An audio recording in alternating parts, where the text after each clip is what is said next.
Le drame de l'Afrique, c'est que l'homme africain n'est pas assez entré dans l'histoire.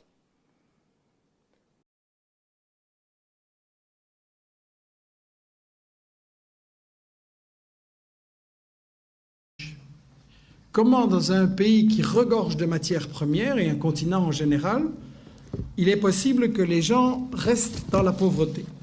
Alors le fameux Henri Guénaud, qui écrivait les discours de Sarko, dans son célèbre discours de Dakar, où il a fait la leçon au début de son mandat aux Africains, Sarkozy-Guénaud reprochait aux Noirs africains de ne pas être entrés dans l'histoire. Je ne sais pas s'ils sont totalement ignorants ou totalement malhonnêtes, ou les deux, mais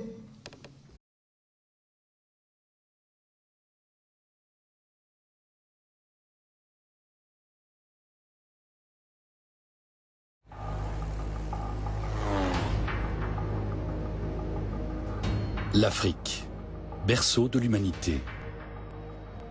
Peuplé d'1 milliard d'habitants, le continent est riche d'une diversité ethnique et culturelle extraordinaire. Mais son histoire reste encore largement méconnue.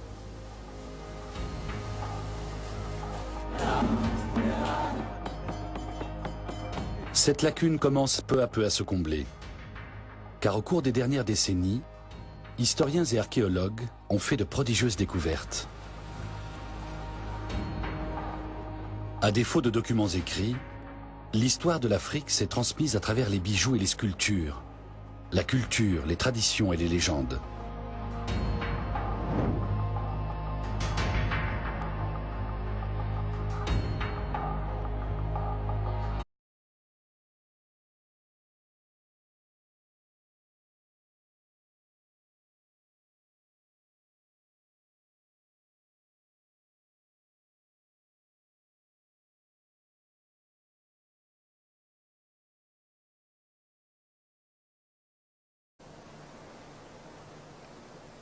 Voici à peine une centaine d'années, Karl Mosch, un chercheur d'or d'origine allemande, s'aventurait dans ces régions reculées et au terme d'une longue piste tombait sur ces murailles.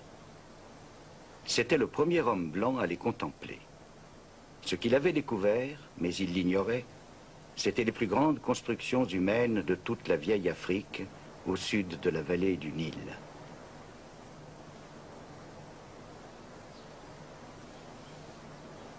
Qu'était-ce donc que ces ruines mystérieuses, découvertes au fin fond de l'Afrique?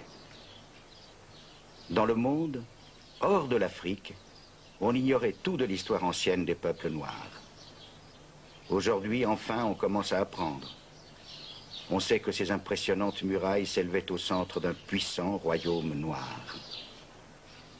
Comme dans une forteresse, des monarques vivaient leur royale solitude, qui ajoutait à leur mystère, comme il convient à la condition royale.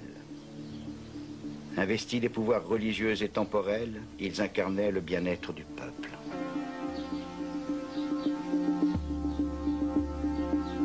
Une cité de pierre au cœur de l'Afrique. Pourtant, les Blancs qui les premiers la découvrirent étaient si aveuglés par leurs préjugés qu'ils ne pouvaient en accepter l'évidence. Plutôt que d'admettre la possibilité de l'existence d'une histoire véritablement et exclusivement africaine, ils trouvèrent des explications fantaisistes. Par exemple, ils parlèrent de rites en l'honneur de lointains monarques comme le roi Salomon et la reine de Saba. Le philosophe allemand Friedrich Hegel avait donné le ton. Bien que n'étant jamais allé en Afrique et ignorant tout de ses habitants, voici ce qu'il en disait publiquement en 1831. L'Afrique est le pays où les hommes sont des enfants. Une terre à l'écart de la lumière de sa propre conscience historique et baignée par les couleurs sombres de la nuit. À ce point, oublions l'Afrique et n'en parlons plus. Car l'Afrique n'appartient pas à l'histoire du monde.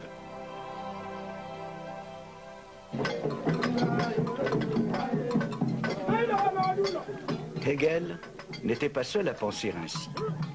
Ses propos étaient très écoutés.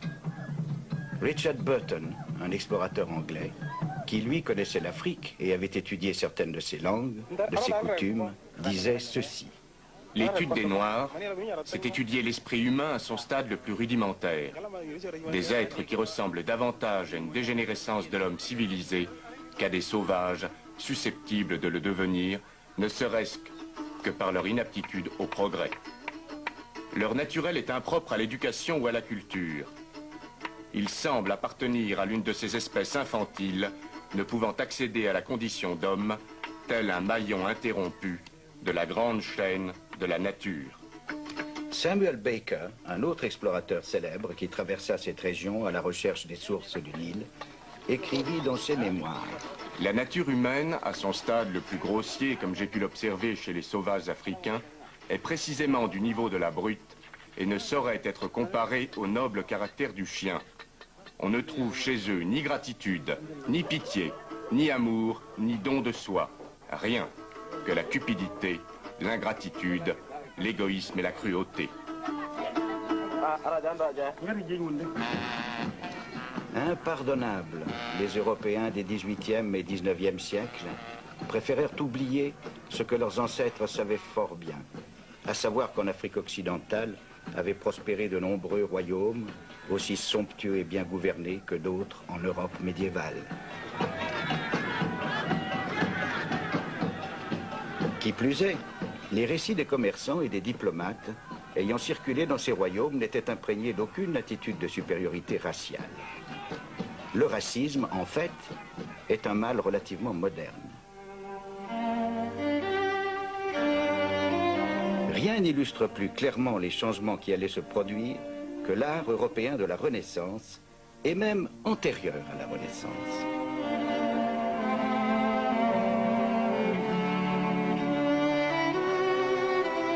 Dans ces tableaux, blancs et noirs figurent avec une égale dignité. On n'y trouve aucune allusion à ce que plus tard, le monde devait appeler la nature humaine à son stade le plus grossier. Et cette reconnaissance d'égalité entre blancs et noirs prédominait aussi au Moyen-Âge. Saint Maurice, qui était noir, comptait parmi les saints vénérés en Europe centrale. Nous le verrons, il est l'un des héros de cette histoire. Qu'y a-t-il donc à l'origine de ce changement radical d'attitude chez les Blancs? L'histoire nous donne la principale réponse: le commerce des esclaves vers le Nouveau Monde. Accrochés dans leurs forteresses de la côte occidentale de l'Afrique, les nations européennes se concurrençaient dans la déportation de millions d'hommes et de femmes noires. Les canons de ces Blancs n'étaient pas pointés vers l'Afrique, souvent considérée comme source de danger, mais vers l'océan, prêts à affronter les navires rivaux pouvant soudainement apparaître à l'horizon. Bien sûr, les Africains n'ont pas été les seules victimes du racisme et des préjugés de couleur. Mais s'ils ont davantage souffert que les autres peuples du monde, la raison en est d'abord là. Pendant plus de 300 ans, cette superbe côte a été le théâtre de la cruauté organisée et systématique.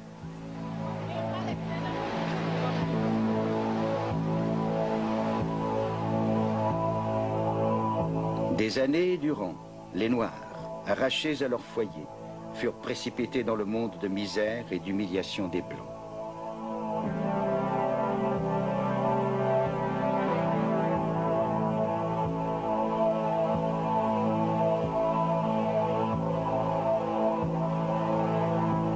On les considérait comme moins qu'humains, comme des objets à acheter ou à vendre, comme du bétail contre lequel tout acte de violence et d'avilissement était justifié. Partout où le trafic des esclaves a sévi, la stabilité et les structures de la vie africaine furent anéanties.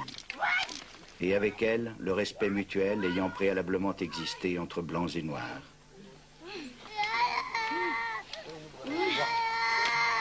Le trafic des esclaves a cessé depuis longtemps. Il faut à nouveau réfléchir. Toutes ces vieilles idées sur l'infériorité des Noirs étaient complètement fausses, sans fondement. Elles doivent être balayées de notre esprit. Et alors, que de vérités à découvrir.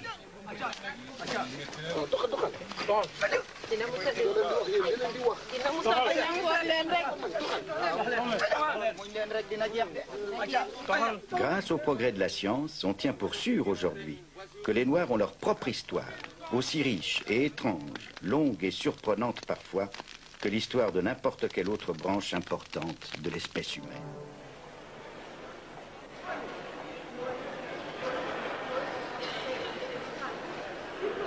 Émerveillé par les trésors du musée du Caire, on est enclin à penser à l'Égypte des pharaons comme à une civilisation en soi, ne devant rien ou presque rien aux influences extérieures de quelque origine que ce soit, comme à une civilisation entièrement originale. En écoutant le guide, la plupart des visiteurs doivent penser que cette statue, celle du jeune roi Toutankhamon, peut bien être devenue noire au cours des siècles, mais qu'en aucun cas elle ne pourrait avoir été à l'origine la statue d'un noir. Cette idée se développe de plus en plus à présent, notamment chez les historiens et archéologues africains.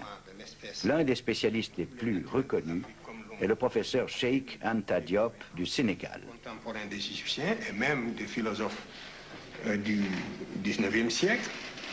Voici, dans le tombeau de Ramsès III, au XIIe siècle avant Jésus-Christ, les 4 races connues des Égyptiens représentées sur le même plan.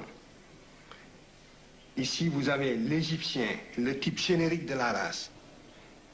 Donc, ici, c'est le type générique de l'Égyptien. Ce n'est pas tel ou tel Égyptien en particulier, mais c'est le type général de l'Égyptien qui est représenté ici, en noir charbon, si je puis dire, avec toutes ses particularités ethniques. Et sur le même tableau, vous avez le type indo-européen représenté également, avec toutes ses différences par rapport au type égyptien, du point de vue de la couleur de la peau et du point de vue du vêtement. Et ici, vous avez les autres Africains qui habitaient à l'époque l'intérieur du continent, représentés de la même façon que les Égyptiens. Ce tableau, cependant, est une rare exception.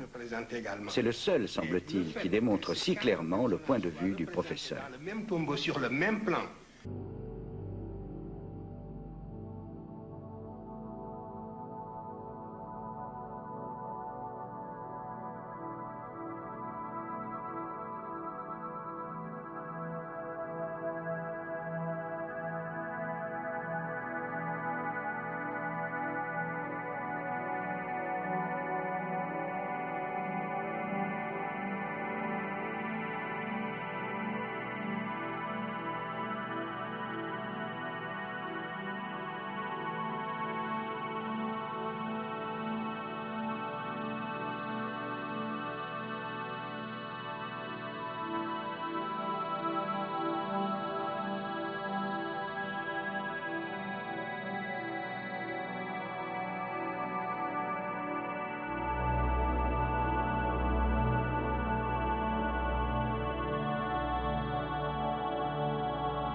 Ce qu'il faut noter, c'est que au moment où l'impérialisme, n'est-ce pas, atteint son apogée en quelque sorte, dans l'état moderne, en tout cas au XIXe siècle, au début du XIXe siècle,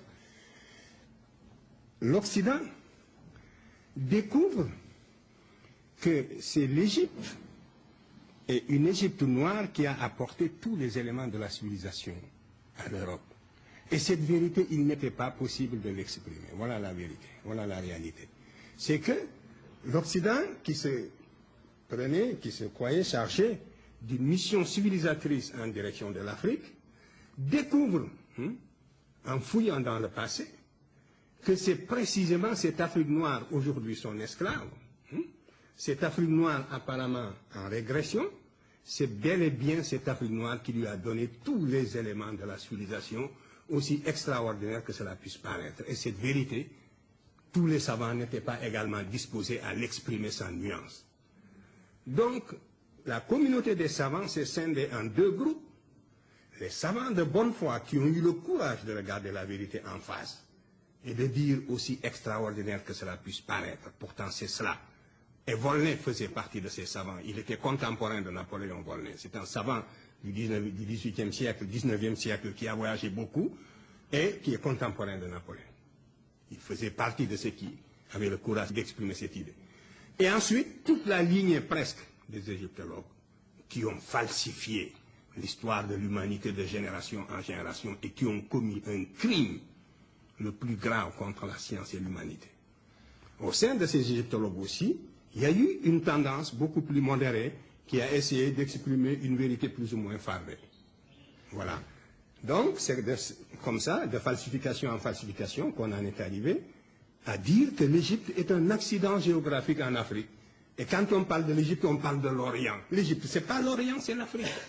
L'orientalisme est une frustration, c'est une falsification.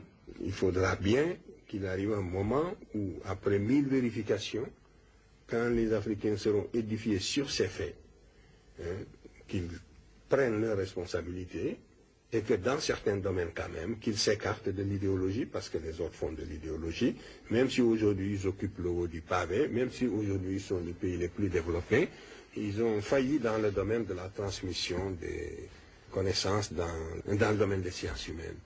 Ils n'ont pas été capables, ils ont falsifié parce que ce sont des savants de très haut niveau. C'est pas par ignorance, mais c'est par idéologie, c'est par réaction purement humaine qu'ils ont falsifié. Il y a eu des falsificateurs de l'histoire, ils ont commis ce que j'appelle, et je pèse bien mes mots, un véritable crime contre l'humanité. Parce que c'est dégradant pour quelqu'un qui est chargé de propager le savoir, de transmettre sciemment des contre-vérités. Et il y a des générations entières de spécialistes occidentaux qui ont été coupables de ce crime à l'égard de l'humanité. Et ils le savent. Ils le savent. Et après, c'est sur la base de ces faits falsifiés qu'on a formé des générations qui continuent à perpétuer, quelquefois de bonne foi, et qui même, une fois qu'on leur a démontré, une fois formés ainsi, quand on leur démontre la vérité, même au tableau, par éducation, ils ne peuvent plus y adhérer.